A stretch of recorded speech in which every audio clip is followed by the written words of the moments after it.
In this video, I'm gonna cover a very important topic that could solve this whole crisis between the Israelis and the Palestinians. The reason that I'm emphasizing the P sound or the letter P is because the people that call themselves Palestinians speak Arabic, and in the language Arabic there is no P sound and there is no letter P. What there is, however, is a F sound or the letter F, and that is why I call them Fakestinians and not Palestinians, because at least Fakestinians, they can pronounce in their own language Arabic. Now, the obvious question that you as a smart person watching this video must ask yourself is, why would a people call themselves Palestinians if they don't have the letter of the name they call themselves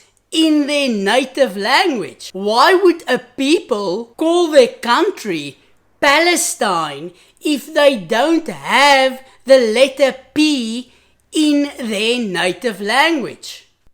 Also, why is there no ancient scrolls mentioning a people called the Palestinians? None. The Romans didn't mention them. The Greeks didn't mention them. The Jews didn't mention them. No one has ever mentioned the people before the First World War that go by the name Palestinians. Why is there no king, an ancient Palestinian king, or an ancient Palestinian leader that is being written about or being talked about? Who was their leader before the First World War? Who was their king? I have lived in the Kingdom of Saudi Arabia for 3 years. Arabs have kings. That is what they used to have. They're very tribal and they have kings. Show me the king. Tell me about the king of the Palestinians before the First World War. And an even bigger question that you must ask yourself if you are a Muslim and you have read your Quran is, why is the name Palestine not mentioned once in the Quran? Why is the name Yerushalayim, which you claim is yours, why is it not mentioned once in your holy book, the Quran?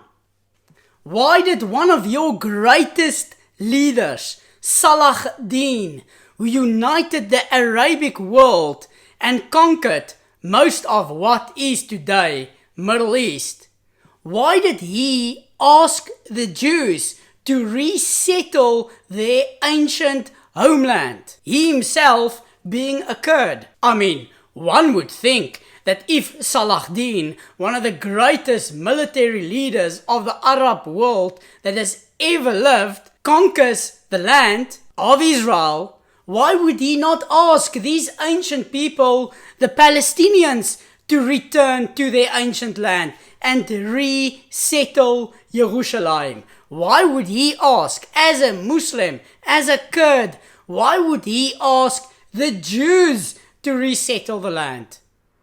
I think these are all very important questions to ask when we talk about the Israeli and the Palestinian conflict. The reason is because there has never been a people called the Palestinians, but there has always been a country called Israel. And this you can find in ancient documents, in ancient scrolls. You can find coins with a name. You can find buildings. You can find artifacts. You can find pottery. You can find the fact that Jews lived in this area from all civilizations, from their own history books. The Greeks, the Romans, basically every single civilization that has ever existed wrote about the Jewish people. So how did this lie start? That's actually the question we gotta ask ourselves. The lie started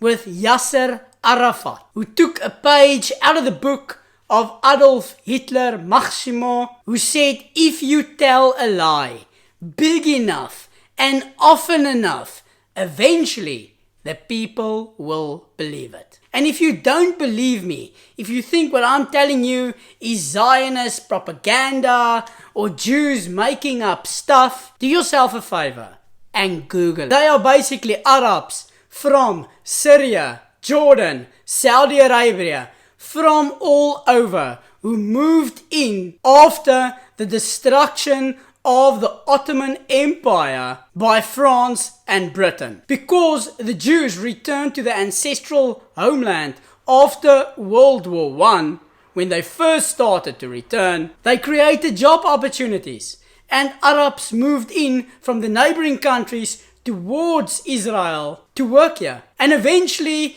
they made a fake name for themselves, and they took it from a biblical name called the Philistines. Now this is in fact a name that they can pronounce because they do have the F sound. So perhaps they are the Philistines that was in the land when the Jews entered the land. That's now if you know your Bible and if you believe in the Bible, Bichlal. But then again, if you read the Bible where this name appears, the Philistines, you will notice that these were seafaring people. They are in fact called sea people in the Bible. And the word Philistine in Hebrew means invader. And isn't that a very good name for the Fakestinians? They are invaders. They have no right to the land of Eretz Israel, a land where Jews has existed ever since recorded history. So please, stop telling us about a two-state solution with a people that does not exist.